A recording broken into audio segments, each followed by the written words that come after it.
অর্পিতার গল্প পাঠের আসরে আরো একবার আপনাদেরকে স্বাগত জানাই।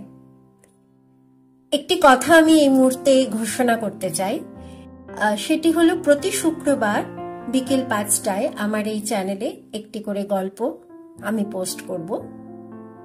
আমার গল্প পাঠ শুনে যদি আপনাদের ভালো লাগে তাহলে আমার এই চ্যানেলটি সাবস্ক্রাইব করে আমার পাশে থাকার অনুরোধ রইল, এবং যারা আমার পাশে রয়েছেন, যুক্ত হয়ে আছেন, তাদেরকে আর একবার মন থেকে অনেক অনেক ধন্যবাদ আর ভালোবাসা জানাই। আগের সপ্তাহে আমি কবিগুরু রবীন্দ্রনাথ ঠাকুরের লেখা ছোট গল্প স্ত্রীর পত্র প্রথম পর্ব আপনাদেরকে শুনিয়েছিলাম। আজকে এই গল্পটির শেষ পর্ব শোনাবো। তো চলুন শুনে নেওয়া যাক কবিগুরু রবীন্দ্রনাথ ঠাকুরের লেখা স্ত্রীর পত্র। অনাদরী মানুষ হবার একটা মস্ত গুণ শরীরটাকে তাতে একেবারে অজর অমর করে তোলে। ব্যামো হতেই চায় না, মরার সমস্ত রাস্তাগুলো একেবারেই বন্ধ। রোগটাই ওকে ঠাট্টা করে গেল, কিছুই হলো না।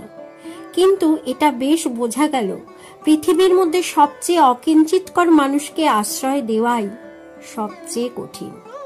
আশ্রয়ের দরকার তার চেয়ে যত বেশি, আশ্রয়ের বাধাও তেমনি বিষম। আমার সম্বন্ধে বিন্দুর ভয় যখন ভাঙলো, তখন ওকে আর এক গেরোয় ধরলো। আমাকে এমনি ভালোবাসতে শুরু করলো যে আমাকে ভয় ধরিয়ে দিলে। ভালোবাসার এরকম মূর্তি সংসারে তো কোনোদিন দেখিনি। বইয়েতে পড়েছি বটে, সেও মেয়ে পুরুষের মধ্যে। আমার যে রূপ ছিল সে কথা আমার মনে করবার কোনো কারণ বহুকাল ঘটেনি।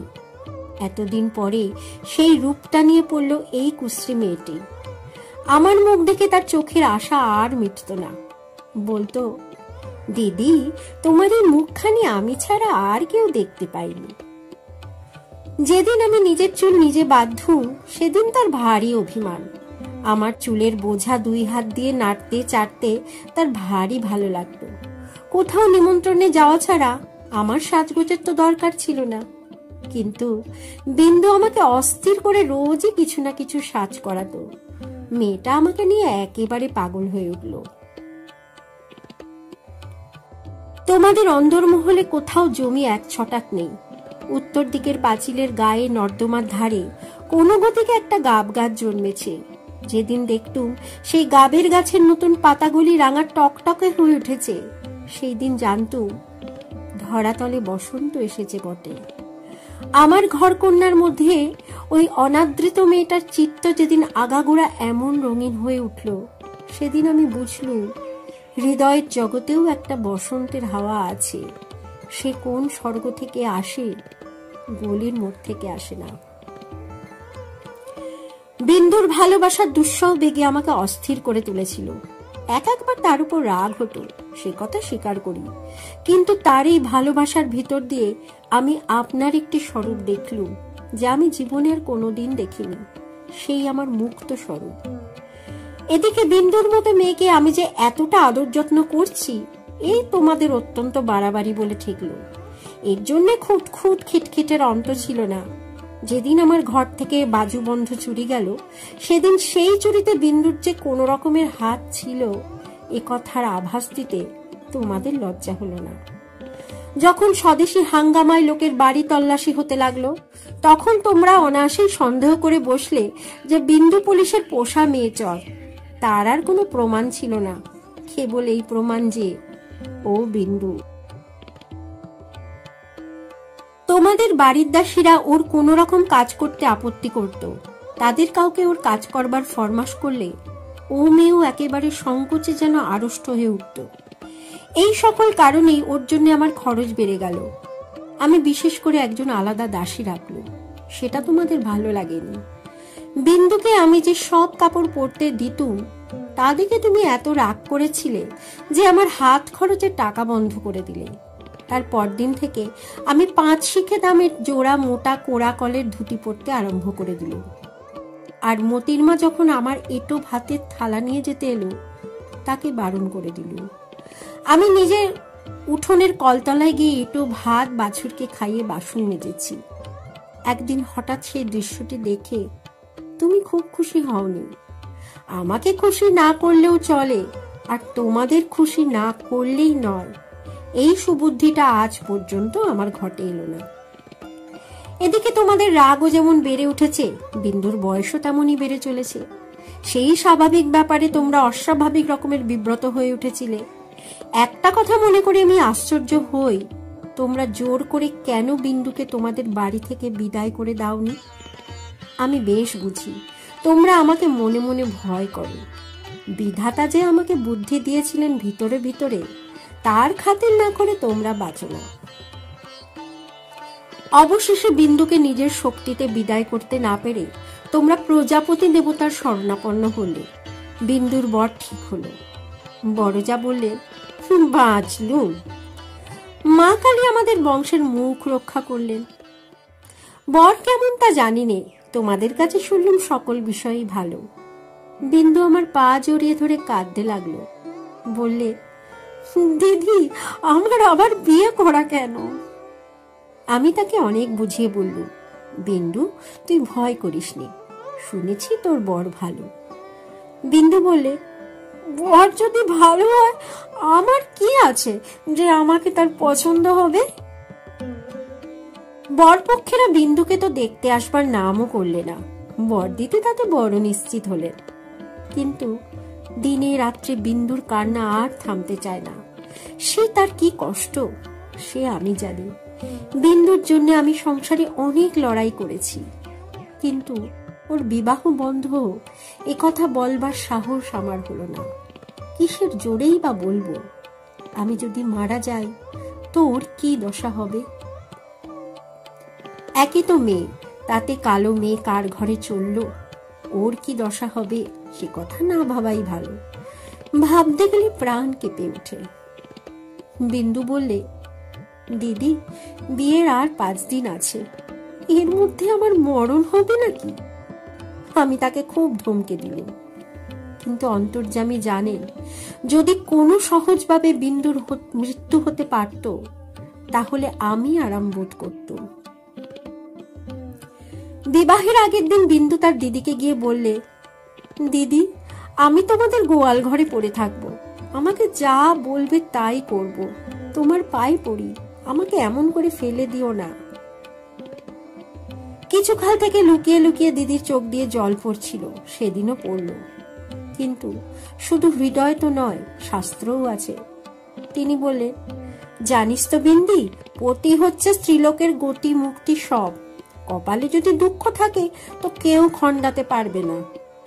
আসল কথা হচ্ছে কোন দিকে কোনো রাস্তাই নেই, বিন্দুকে বিবাহ করতেই হবে, তারপরে যা হয় তা হোক। আমি চেয়েছিলুম বিবাহটা যাতে আমাদের বাড়িতেই হয়, কিন্তু তোমরা বলে বসলে বরের বাড়িতেই হওয়া যায়, সেটা তাদের কৌলিক প্রথা।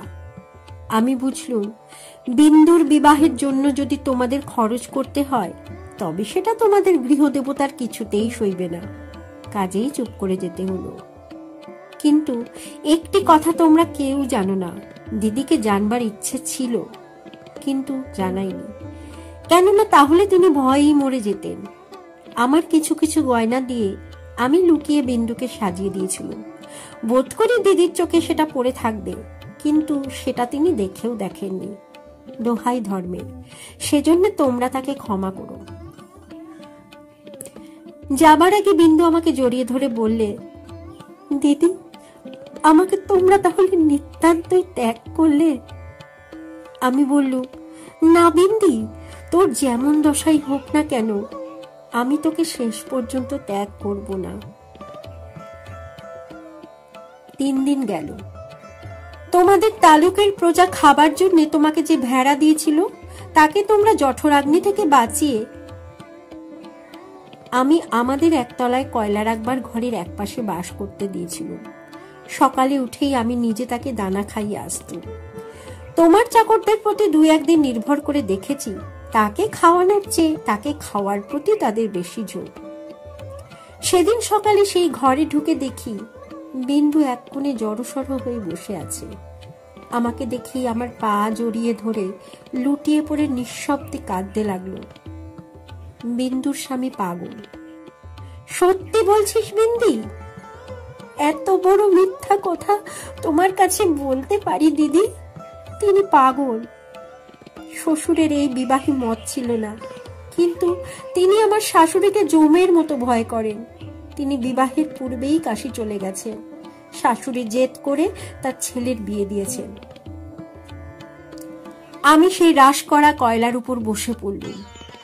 মেয়ে মানুষকে মেয়ে মানুষ দয়া করে না, বলে ও তো মেয়ে মানুষ বই তো নয়, ছেলে হোক না পাগল, সে তো পুরুষ বটে।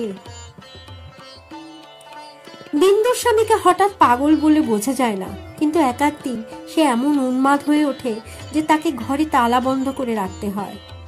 বিবাহের রাত্রে সে ভালো ছিল, কিন্তু রাত জাগা প্রভৃতি উৎপাতে দ্বিতীয় দিন থেকে তার মাথা একেবারে খারাপ হয়ে উঠল। বিন্দু দুপুরবেলায় পিতলের থালায় ভাত খেতে বসেছিল। হঠাৎ তার স্বামী থালা শুদ্ধ ভাত টেনে উঠোনে ফেলে দিল। হঠাৎ কেমন করে তার মনে হয়েছে বিন্দু স্বয়ং রানী রাসমণি। বিহারাটা নিশ্চয়ই সোনার থালা চুরি করে রানীকে তার নিজের থালায় ভাত খেতে দিয়েছে, এই তার রাগ। বিন্দু তো ভয়ে মরে গেল। তৃতীয় রাত্রে শাশুড়ি তাকে যখন স্বামীর ঘরে শুতে বললে, বিন্দুর প্রাণ শুকিয়ে গেল। শাশুড়ি তার প্রচন্ড রাগলে জ্ঞান থাকে না, সেও পাগল, কিন্তু পুরো নয় বলেই আরো ভয়ানক। বিন্দুকে ঘরে ঢুকতে হলো। স্বামী সে রাত্রে ঠান্ডা ছিল, কিন্তু ভয়ে বিন্দুর শরীর যেন কাঠ হয়ে গেল। স্বামী যখন ঘুমিয়েছে অনেক রাত্রে, সে অনেক কৌশলে পালিয়ে চলে এসেছে।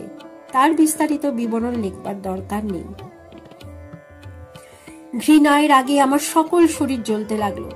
আমি বললুম, এমন ফাঁকির বিয়ে বিয়েই নয়।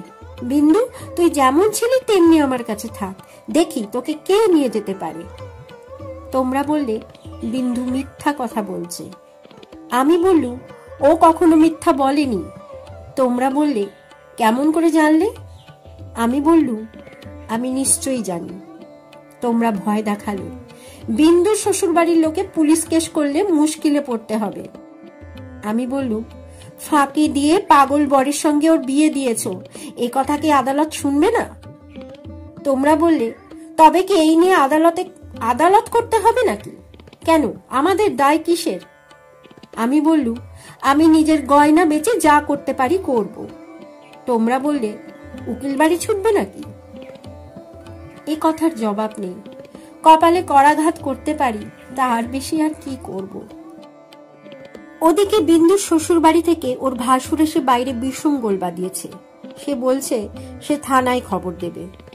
আমার যে কি জোর আছে তা জানি না, কিন্তু কসাইয়ের হাত থেকে যে গরু প্রাণ ভয় পালিয়ে এসে আমার আশ্রয় নিয়েছে, তাকে পুলিশের তাড়ায় আবার সেই কসাইয়ের হাতে ফিরিয়ে দিতেই হবে, এ কথা কোনো মতেই আমার মন মানতে পারল না। আমি স্পর্ধা করে বললুম, তা দিক থানায় খবর। এই বলে মনে করলুম বিন্দুকে এই বেলা আমার শোবার ঘরে এনে তাকে নিয়ে ঘরে তালা বন্ধ করে বসে থাকি।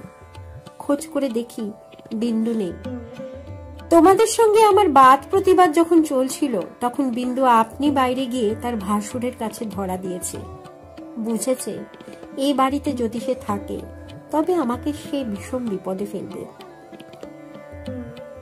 মাঝখানে পালিয়ে এসে বিন্দু আপন দুঃখ আরো বাড়ালে। তার শাশুড়ির তর্ক এই যে, তার ছেলে তো ওকে খেয়ে ফেলছিল না, মন্দ স্বামীর দৃষ্টান্ত সংসারে দুর্লভ নয়, তাদের সঙ্গে তুলনা করলে তার ছেলে যে সোনার চাঁদ। আমার বড়জা বললেন, ওর পোড়া কপাল, তা নিয়ে দুঃখ করে কি করব, তা পাগল হোক ছাগল হোক, স্বামী তো বটে।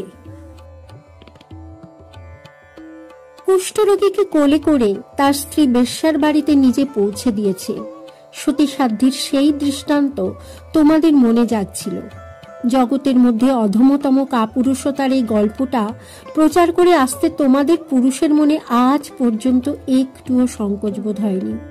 সেই জন্যই মানব জন্ম নিয়েও বিন্দুর ব্যবহারে তোমরা রাগ করতে পেরেছ, তোমাদের মাথা হেঁট হয়নি। বিন্দুর জন্য আমার বুক ফেটে গেল, কিন্তু তোমাদের জন্য আমার লজ্জার সীমা ছিল না। আমি তো পাড়া গিয়ে মেয়ে, তার উপরে তোমাদের ঘরে পড়েছি।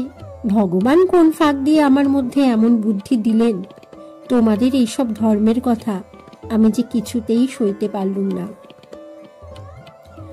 আমি নিশ্চয়ই জানতুম মরে গেলেও বিন্দু আমাদের ঘরে আর আসবে না, কিন্তু আমি যে তাকে বিয়ের আগের দিন আশা দিয়েছিলুম যে তাকে শেষ পর্যন্ত ত্যাগ করব না।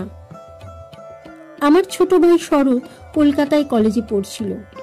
তোমরা জানোই তো, যত রকমের ভলেন্টিয়ারি করা, প্লেগের পাড়ার ইঁদুর মারা, দামোদরের বন্যায় ছোটা, এতেই তার এত উৎসাহ যে উপরে উপরে দুবার সে এফএ পরীক্ষায় ফেল করেও কিছুমাত্র দমে যায়নি।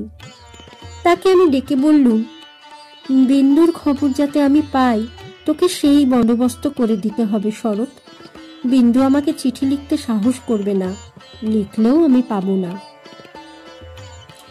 এরকম কাজের চেয়ে যদি তাকে বলতুম বিন্দুকে ডাকাতি করে আনতে কিংবা তার পাগল স্বামীর মাথা ভেঙে দিতে, তাহলে সে বেশি খুশি হতো।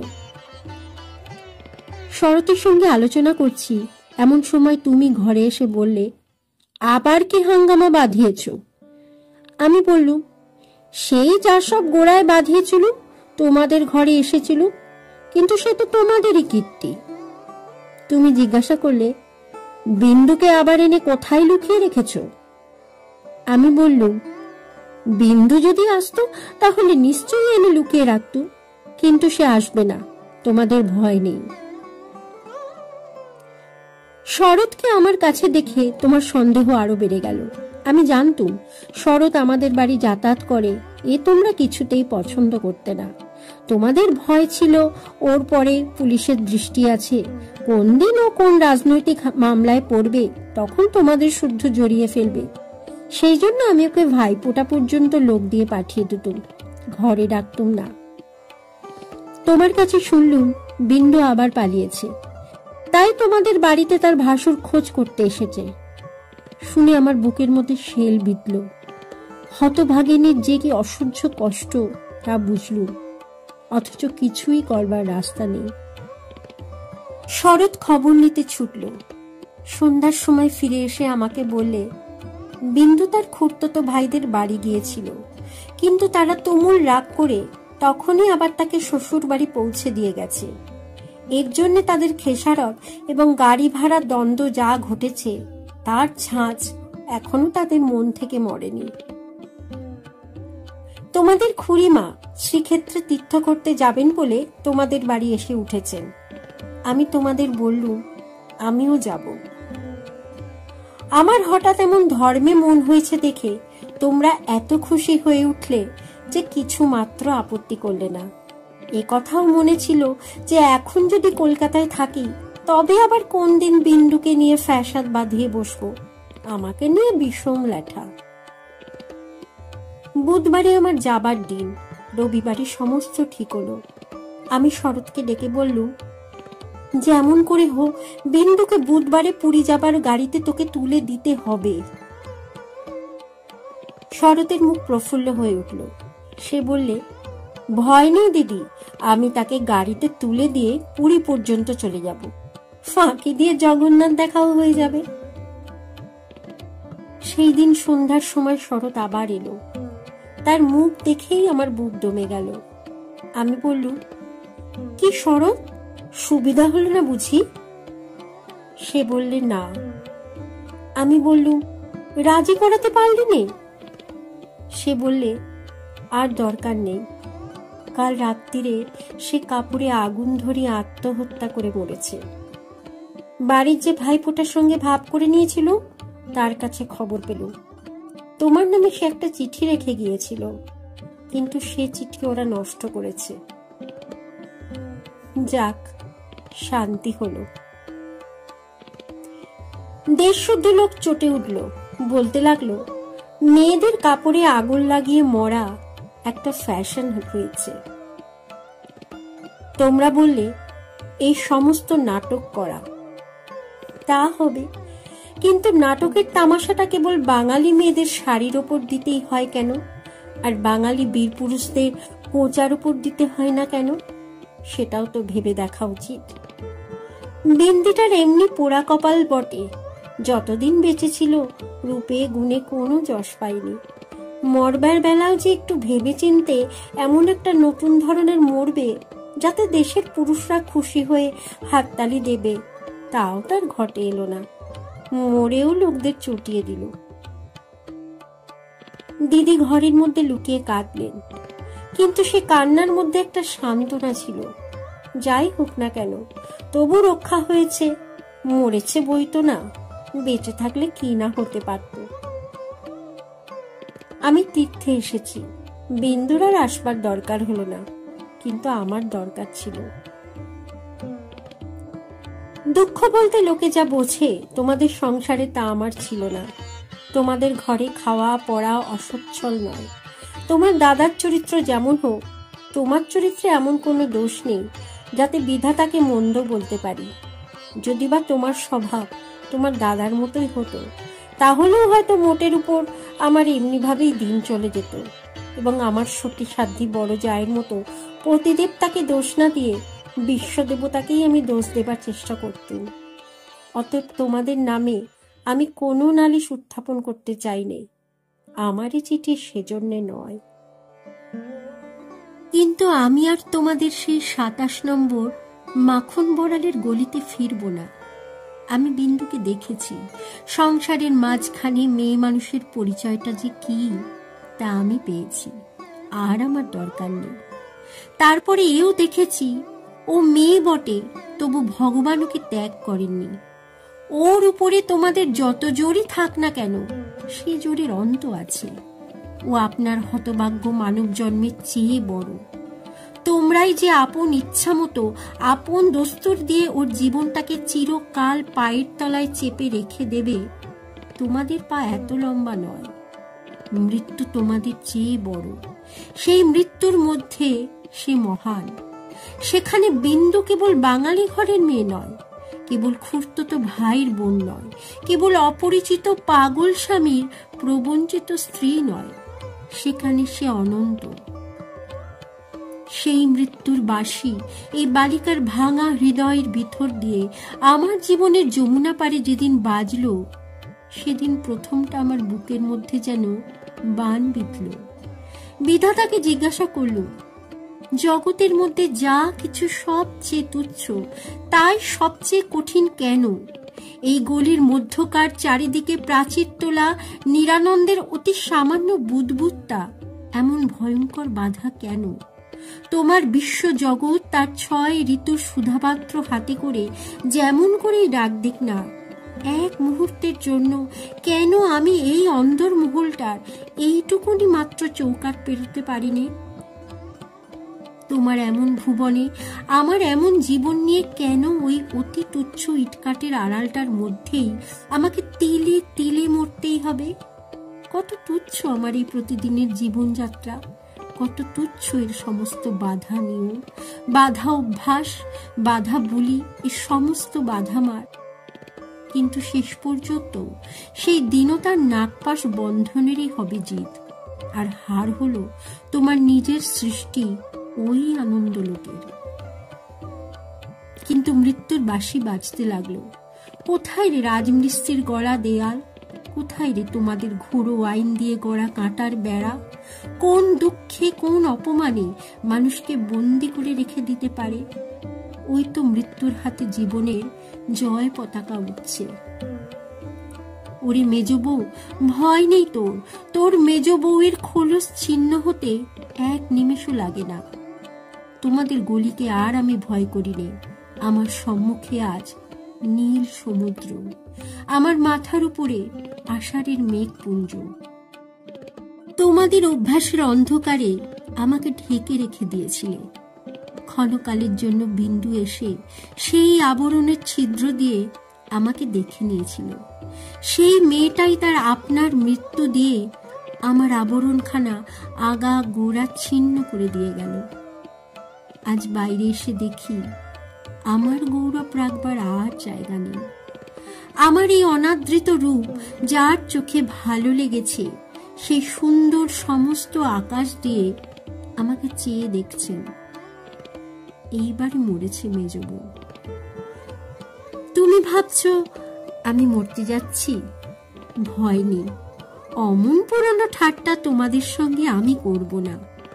মীরাবাইও তো আমারই মতো মেয়ে মানুষ ছিল, তার শিকল তো কম ভারী ছিল না। তাকে তো বাঁচবার জন্য মরতে হয়নি। মীরাবাই তার গানে বলেছিল, ছাড়ুক বাপ, ছাড়ুক মা, ছাড়ুক যে যেখানে আছে, মীরা কিন্তু লেগেই রইল। প্রভু, তাতে যার যা হবার তা হোক। এই লেগে থাকাই তো বেঁচে থাকা। আমি বাঁচব, আমি বাঁচলু। তোমাদের চরণ তলাশ্রয় ছিন্ন, মৃণাল।